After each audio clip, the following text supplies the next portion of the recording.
pack is not a pack of cigarettes, it's a pack of wolves. That was the initial idea of the presentation, but you were asking, Graziella, so, you know. Hello, everyone. I'm Sebastian Pitei. I actually work for Sentinel, so for the people, so, you know, the organizing body that's doing DefCamp. And hopefully today I'll try to speak something interesting, if not smart, about what we did for, let's say, the educational part of cybersecurity. So, without further ado, who am I?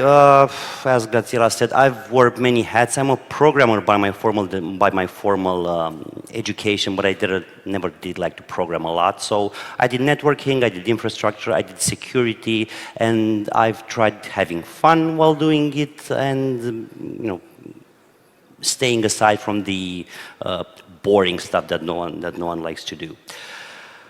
Right, let's start with, you know, a show of hands, as with any good presentation does. Who knows when the first CTF was ever brought up to the world? Okay, let's put it differently. Who think it was between 2010 and 2020? No one, okay. Between 2000 and 2010? Okay. Who thinks it was between the 90s and the 2000s? Okay, yeah, but you know the presentation, you don't count, come on. So actually the first CTF was in 1993 according to that interesting security tool we called Google, and it was at DEF CON. Now, if 1993 doesn't tell you a lot of things, let me put things into technical perspective. That was one of my first computers. It was a Commodore 64 I got, I believe, 2 or 3 years before 1993. I'm pretty old. And this guy had 64 kilobytes of RAM. You know, just to give you, you know, some perspective how way back this was. A good friend of mine said, man, I believe that now my radio has more than, you know, the radio that I keep in my kitchen has more than 64 kilobytes of RAM.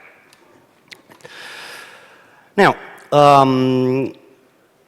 we've started doing the attack and defense as a natural progression from CTF, from capture the flag. And again, I don't want to offend anyone because I've, you know, kind of shown the presentation around, and some people got a bit offended about what I'm going to say in here, but it's not going to offend anyone. It's, you know, just my view on how things are. So, CTFs. And you know, you've probably guessed, you know, the first part of the presentation. While doing CTF, while doing capturing the flag, it's you against you, or you against someone. It's basically the lone wolf. It's you. It doesn't matter if it's a garage, if it's a room, if it's your living room. It's just you against a computer doing things, right? Trying to hack, trying to get, you know, hack the machine, trying to get that flag, trying to, you know, do whatever it is that the scenario is telling you to do, right? It's good as a beginner because you need to start from somewhere and start doing, and cybersecurity is a lot about doing.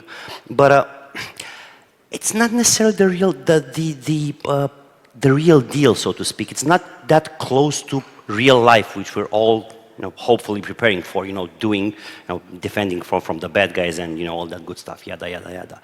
So, again, it's not that close to real life. It's fun. It lasts as long as you want, but that's not necessarily a good thing because on a real life, you know, incident, the bad guy is gonna get you now. You can't say to the bad guy, hey, you know what, I have my coffee to drink and I'm not feeling that inspired to do that SQL injection today, so maybe you can wait for a couple of more hours until, no, that thing doesn't happen in real life, as we all know, right? Also, security is more than the red team. I mean, red team is a huge animal in itself, but security is more than that. You also have the blue team, and I kind of feel that, you know, CTF is getting you to a place where you have a very, very red mindset. You know, I just want to get in there, I want to hack things, I want to destroy things, and that's it. And there's a lot more to cybersecurity than red. And again, as a contest organizer, it's somewhat easier to organize, right? You don't have anything that's interactive. You just spin a virtual machine or Docker container and you have things in there, and, you know, people play. It still takes time because you need to imagine all these challenges, but again, it's a little bit easier to organize. Now, attack and defense, and you start being part of the pack. And I want to pause here a little bit because we all like computers, and I will say something which people have hated me for in the past. I don't like people. People are not. I mean, machines are this. I forgot the word. They are deterministic things. People are not deterministic. You can interact with someone else, they will have different answers according to their mood, which you cannot control, and it's really something that you like that much. But for better or for worse, we're people, and we're supposed to work in teams. And I believe this is the first soft or non-technical advantage that running an attack and defense program forces you to do. Actually, as a small joke, the first time when we ran this program was in August of this year, and we had people which were very, very good at doing pen testing and read things, but their first feedback after the exercise was over was like, man, I had to talk with the other guy. I actually had to communicate with him and see how things work. And again, that's extremely important. If you're the smartest guy in the room doing cyber, red, blue, doesn't matter, but you work on your own and you can't talk with your colleagues, you're a superstar, but on your own thing. So, that gets complicated. Another nice thing that you can do for attack and defense is that it broadens your skill. It's not, hey, I need to run this exploit and bang, be done with it. No. Now you also need to defend yourself.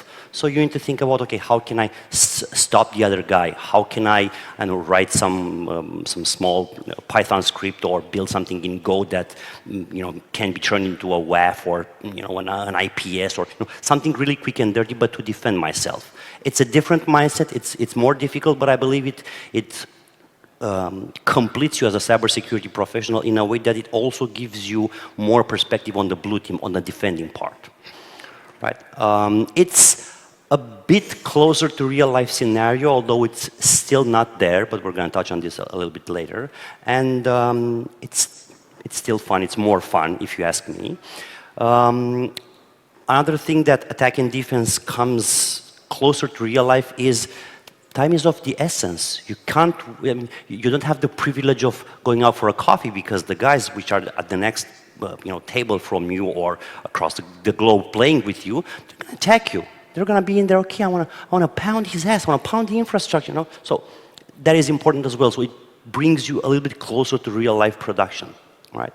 One of the big downsides, and this is probably one of the biggest reasons that you don't see that many attack and defense exercises around, or significantly less than CTF, for instance, is they are extremely time consuming to build.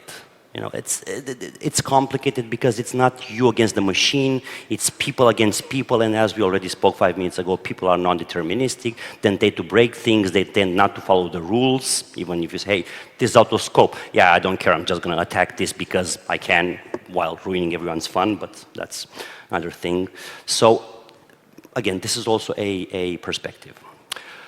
So, now that we have the two sides of the coin, CTF and attack and defense, we also started thinking, not a couple of years ago, a couple of months ago, hey, let's try to do attack and defense. And I left that thing insert name here because we don't have a name for the product. It's just attack and defense. It's cyber attack and defense. And if someone can come up with a catchy name for it, then yeah, we would really appreciate it. But this also comes down to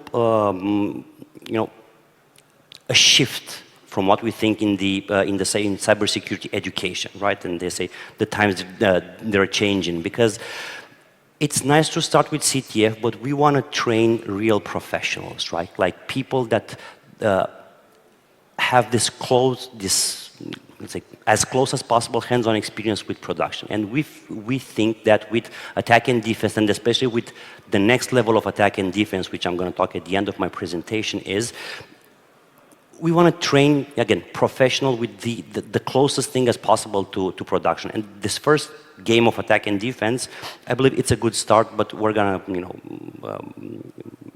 improve. What we had in mind, we said we want something simple, a simple attack and defense system, which is probably and hopefully one click away. And we kind of think we've managed that. I mean, from the small details that we have, for instance, we use a VPN solution. It's WireGuard, by the way. I presume a lot of you guys have heard about this, which it should be, as one click away. You just click connect and that's it.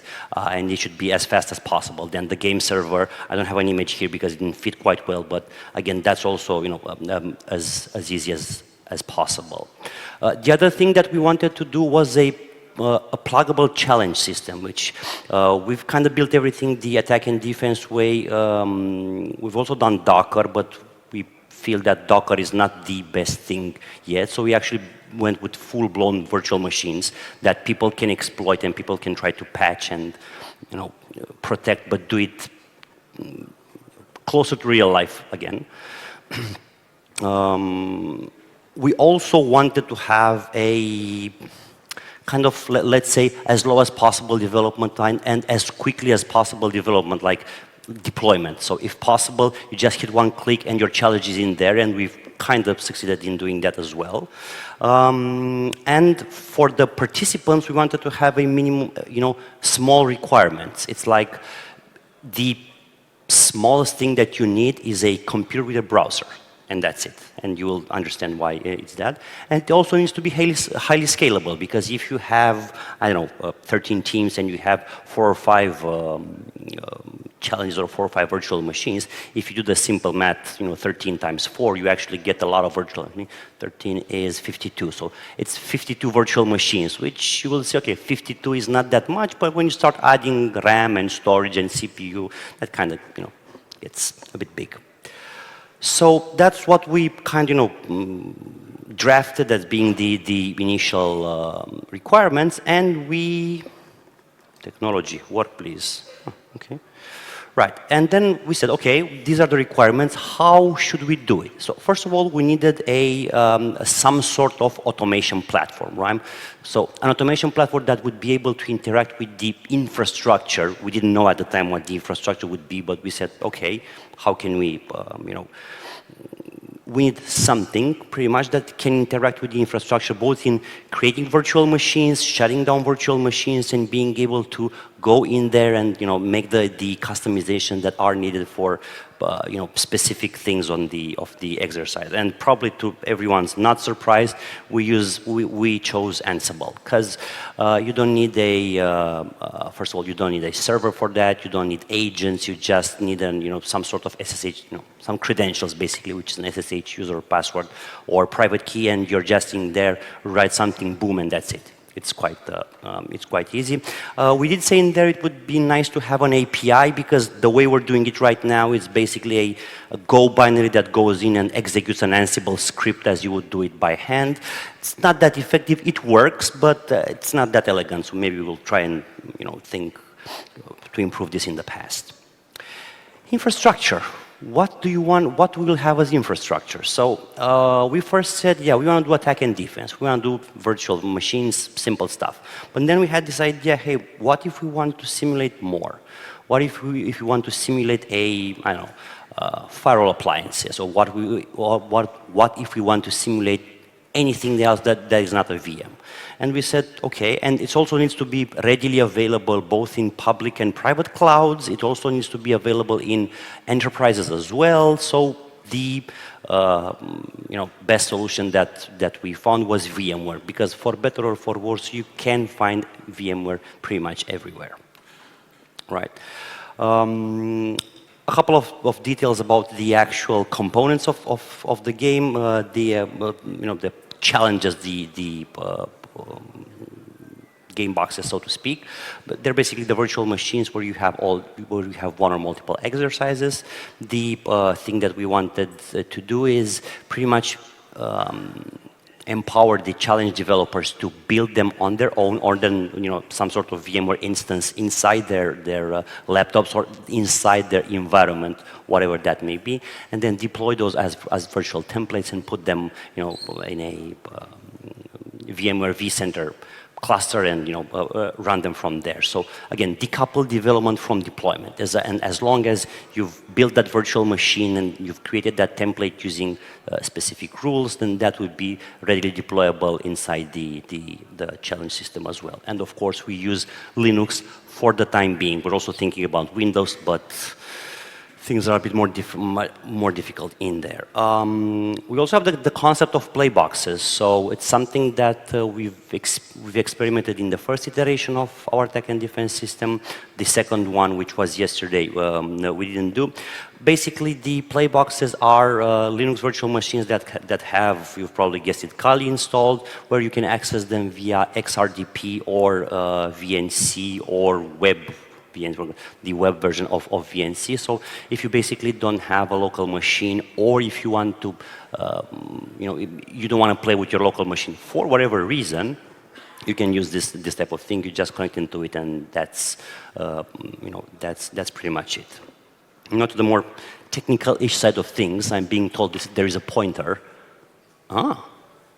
It almost works. Okay, right. So this is the way how it looks. It's a pretty flat thing.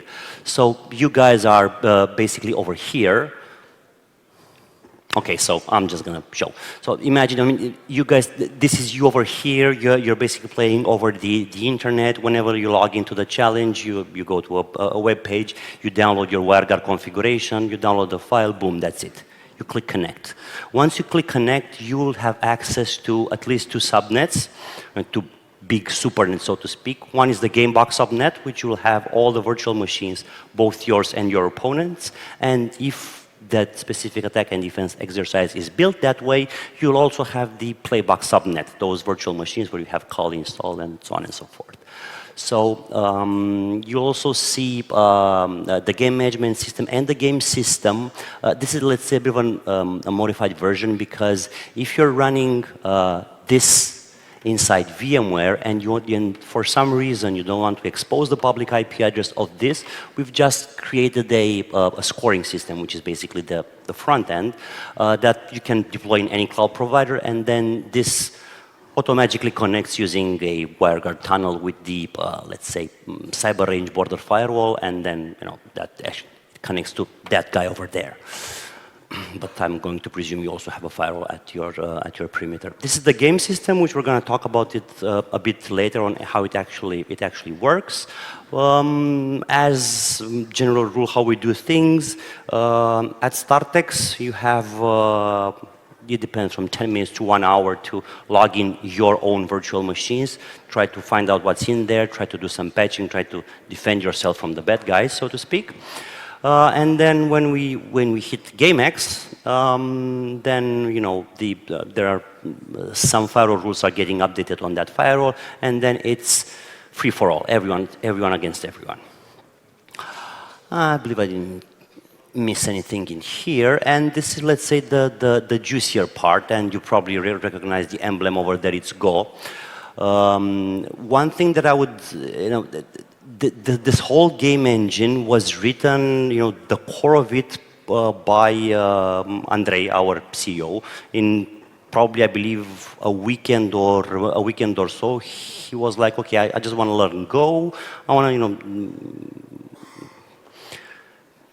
get familiar with the language, so he wrote this, and I'm saying this because I'm actually, really proud that I can be in an organization that says, hey, you can actually have people higher up that actually, they're that technical and they know these things. And plus, it seemed fun to mention this. So we built this whole system, all of the gray, let's say, parts in here, you can imagine them as being either individual virtual machines or containers. We're actually running both editions we ran in Docker containers. So basically, this whole thing over here was a big virtual machine with lots and lots of virtual containers in there. And the way attack and defense goes, for those of you who are not that familiar with the nitty and gritty details, you have rounds. Rounds are about 2 minutes, and in these rounds, you as an attacker, you're supposed to hold your flag, which is basically a string written somewhere in your system, right? And you need to make sure that that is still there, and that's one thing. And as the defender, sorry, and as an attacker, you're supposed to gain access to the system, get that string somehow, or get that flag somehow from the target system, and feed it back to the scoring system using a very simple web API, which is basically that, you know, the game engine that gets fed via the web UI gRPC. So the way this goes, every 2 minutes, there's the game engine will publish a task on the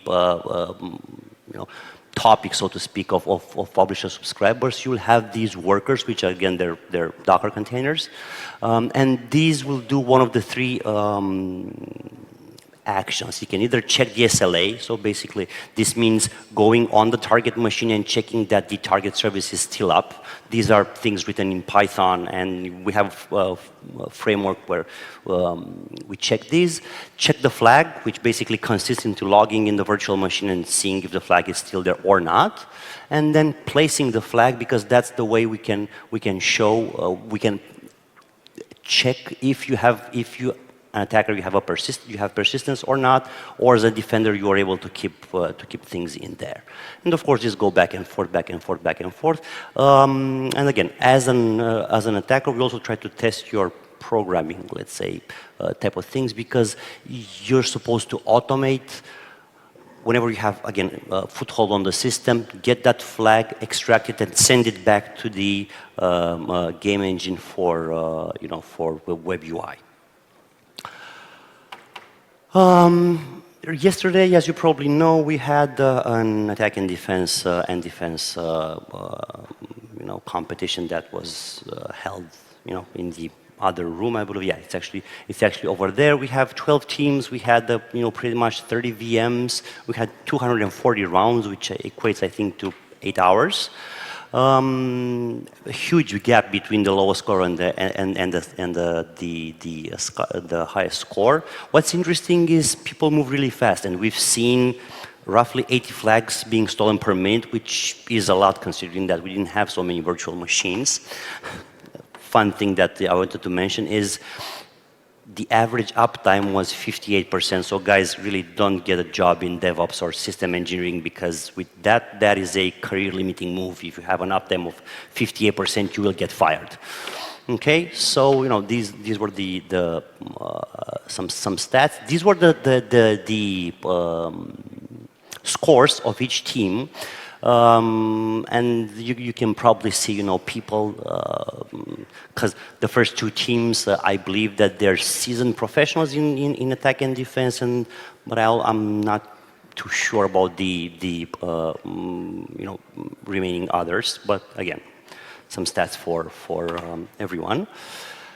And these were the challenges that we put in there. Again, I'm not really a red guy, so probably a lot of you will know more what this entails. Those were the things that we had on the challenges as well.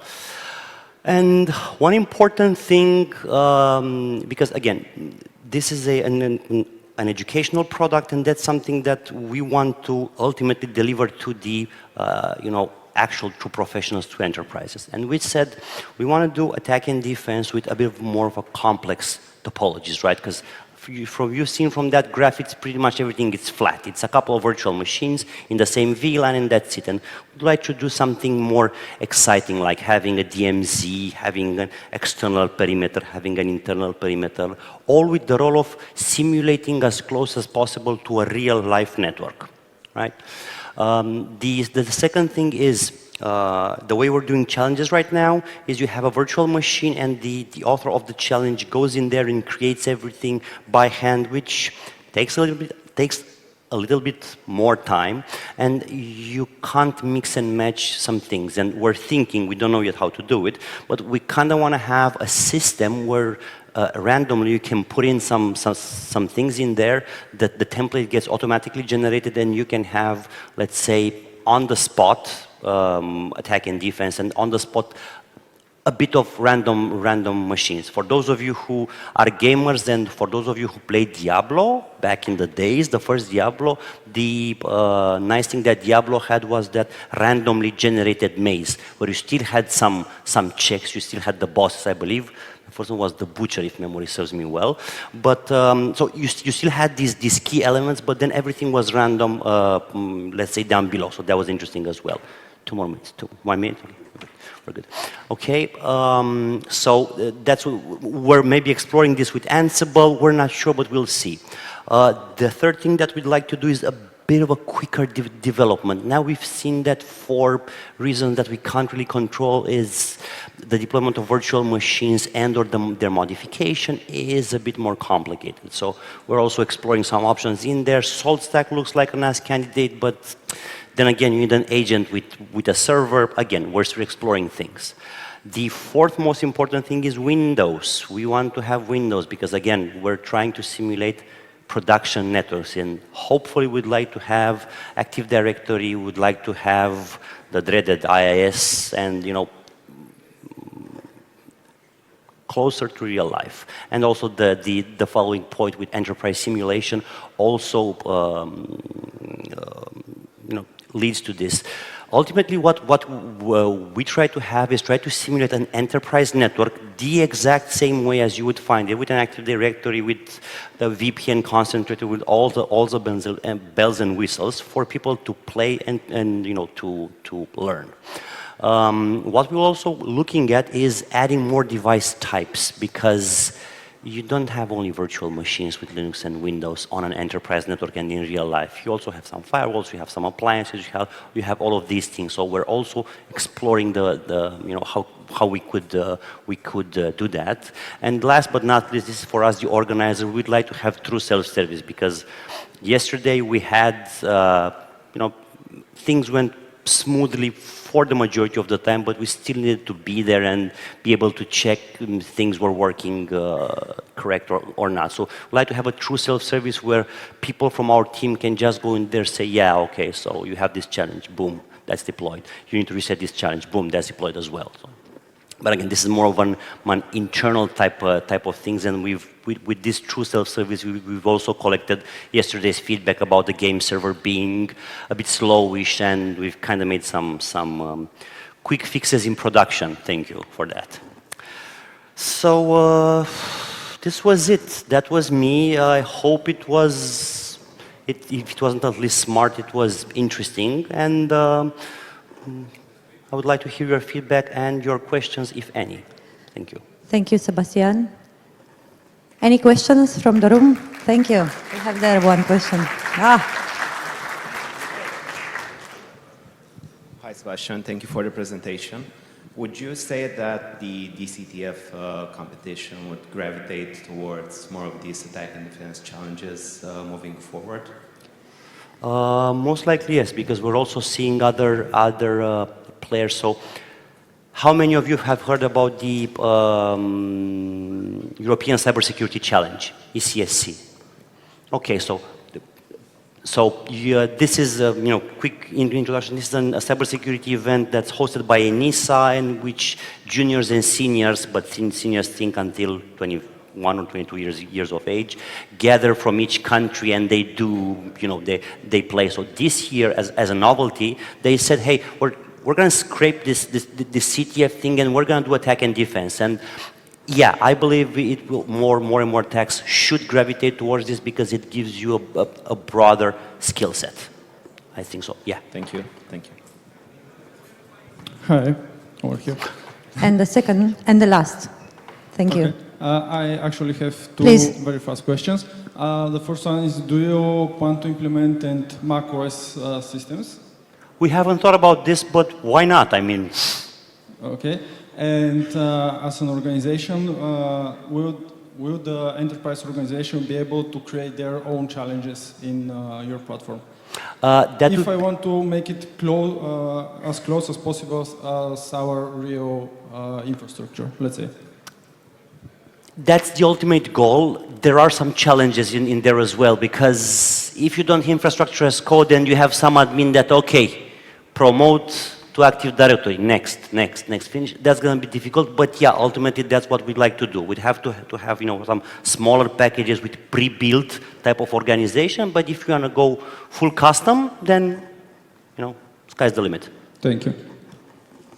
Thank you as well, and thank you, Sebastian. Thanks a lot. See you.